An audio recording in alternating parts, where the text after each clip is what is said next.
Estamos el último día de la Navidad, el día del bautismo del Señor.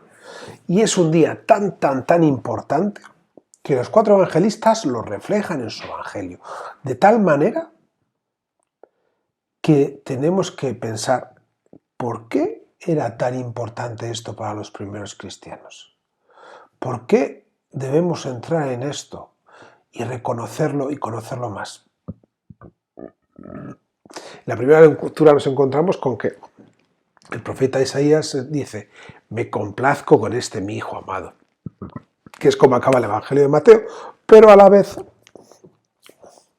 es lo que el Dios dice al pueblo de Israel: me complazco en este mi hijo amado.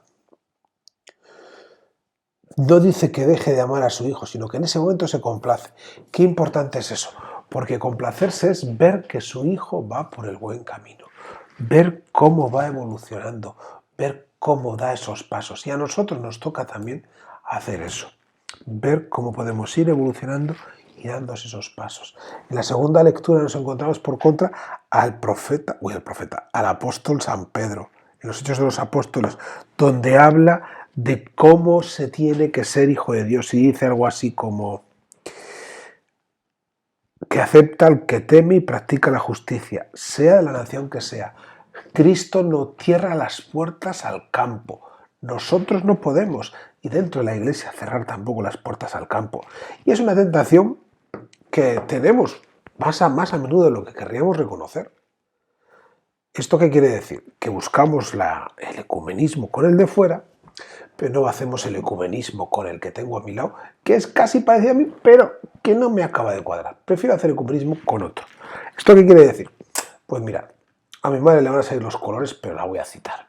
Mi madre siempre dice que, y siguiendo a San Pedro, yo creo que es una cosa muy acertada, a ver cuándo celebramos la semana de oración por la unión de los católicos.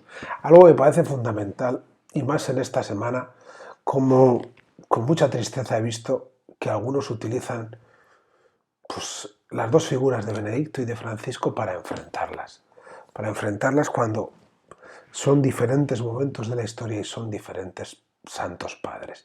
Por eso busquemos la unidad y veamos todo lo bueno que tiene en aquello que comenzó en Galilea. Jesús de Nazaret, ungido por Dios, nos dice San Pedro en los Hechos de los Apóstoles. Así tenemos que caminar y así tenemos que vivir. Porque ese evangelio que acaba de Mateo, este es mi hijo amado, este soy yo, este somos cada uno de nosotros, somos su hijo amado. Y el Señor se complace, porque merece la pena ser cristiano, merece la pena conocer a Cristo y salir al mundo a predicarlo con nuestras vidas, con nuestro testimonio, para de esta manera abrir las puertas del cielo para todos en la tierra. Dios Todopoderoso y Eterno, que en el bautismo de Cristo en el Jordán, al enviar sobre él tu Espíritu Santo, quisiste revelar solemnemente a tu Hijo amado. Concede a tus hijos de adopción, renacidos del agua y del Espíritu Santo, perseverar siempre en tu benevolencia. Comienza la Eucaristía de este último día de Navidad, centrándonos en el momento que celebramos. El bautismo de Cristo en el Jordán. Un momento de la historia, un momento que tuvo lugar en el tiempo. Es decir, el envío del Espíritu Santo no es una historia ni es algo que nos han contado como una imagen, es algo que sucedió, que nos reveló verdaderamente la naturaleza de Cristo. Hijo amado de Dios que nos concede a los demás, o mejor dicho, nos ofrece la posibilidad de ser hijos en adopción. Esa posibilidad solo se encarna cuando nosotros dejamos que la gracia de Dios actúe por medio del agua y del Espíritu. Gracias a que actúa, pero también a que estamos llamados a vivirla en cada momento de nuestra vida, puede suceder esto. Recibe, Señor, los dones que en este día que manifestaste a tu Hijo predilecto, y haz que esta ofrenda de tu pueblo convierta en el sacrificio de aquel que quiso borrar los pecados del mundo. La oración sobre las ofrendas. Hablamos al Señor de los dones, aquellos que nos permiten ver la manifestación de tu Hijo predilecto, sus días en la tierra.